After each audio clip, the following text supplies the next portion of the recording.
Hey guys, so pretty nice little sell-off we had today. Put in a little doji candle here, so kind of an interesting sort of technicals here today. So on SPY, we did put in a new supply at right here at this 454.3 level.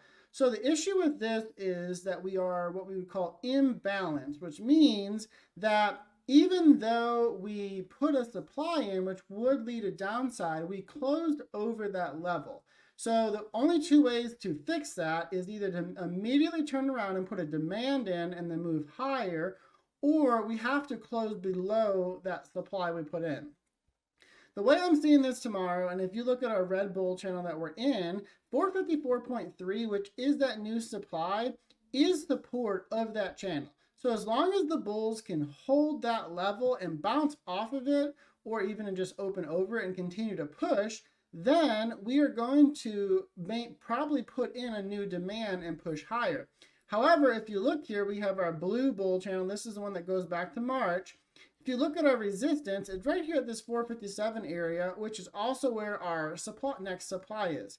We are basically in a chop range. The way I see it, if we break through 454.3 and close under it, we likely are going to target somewhere in this 447 to probably sub 450 area. If we break through 457 and close over it, then that really opens up the upside to 460 plus. Now, if we go over to futures here, we actually broke through our blue bull channel of resistance. So that's something we're going to keep an eye on, which means that really we're in this short-term red and black bull channel. Generally speaking, if futures broke through a resistance, we should look for SPY to do the same thing the next day or very shortly after. So I do actually favor, despite this potential reversal candle here, a push up. So we could end up with something like this here where it looked like we were topping, but then we come through with a double bottom and push up. Key support tomorrow is right here at 45.90. So realistically, if we see futures break through 45.90 support, then we likely are going to see a push down lower. Now, what's interesting is on futures, we did not, as of making this video and writing my daily TA, put in a new supply. So without putting a new supply in, we either tomorrow turn 45.95 into a supply and then come back into this probably 45.35 to 45.50 area, or we're going to continue our push higher and we're going to target 46.22. Our more short-term black bull channel current resistance sits right here about 46.28. Now, if we go over to the Qs, we did put in a new supply today. So that new supply is right here off of yesterday's daily candle. So that supply sits right here at 385.66. With that new supply there on the Qs, we actually are more balanced since we technically closed at it or just below it. Now, what's interesting is on SPY and futures, we actually saw more of what I would call a fake out to the downside. So the daily DMI did start to wave down, but then today it actually waved back up and didn't fully start its wave down. On the Qs, we did fully start our wave down. So that's interesting. And actually what's interesting is the fact that if you look at the Qs intraday the last 2 days compared to SPY, the Qs have been extremely weak. Both mornings have had some pretty impressive drops right at open, while SPY has pushed really hard up. So our support for tomorrow is 386.3.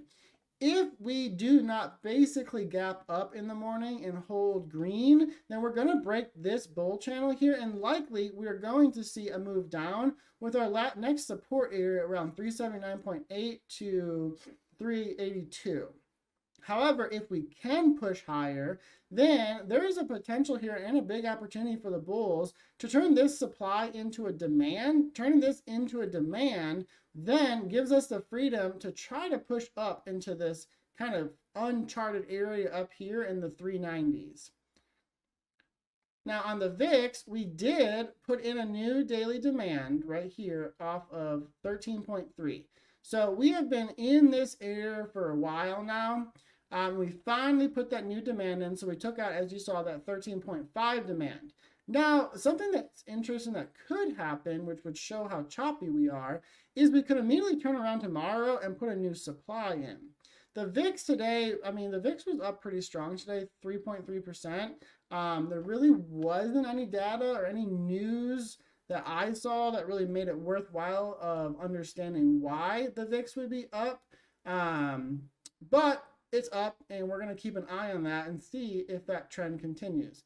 We're going to take a quick look at this little bear channel that we're in here and see if we did officially break through that too. So we are still in our little bear channel here. So basically tomorrow our opportunity comes to touch the daily 20 EMA at 14.05 if we continue up. However, we should look, and you can see in the last, pretty much since June, so month and a half of trading here, 90% of our price action has happened in this 13 to really 15 areas, so about a $2 range on the VIX. So it's kind of interesting because if you look back here on June, let's say June 5th, when we entered this range on SPY on June 5th, we were all the way down here at the 427 area. So despite the VIX pretty much doing nothing but just chopping, SPY has actually moved up almost $30 in the same time period. Looking at Bitcoin here, we continue to just basically chop. Bitcoin can't seem to fall, can't seem to rise. It's holding on just barely for dear life to this 29.8K support area, but it can't seem to get back over its daily 20 EMA either. So Bitcoin definitely stuck. All right, hope you guys had a good day trading today. Netflix, if you missed it, let's take a look and see where their chart's at. We'll just do Tesla since I have it up right now. Currently, Tesla's up about 0.25%.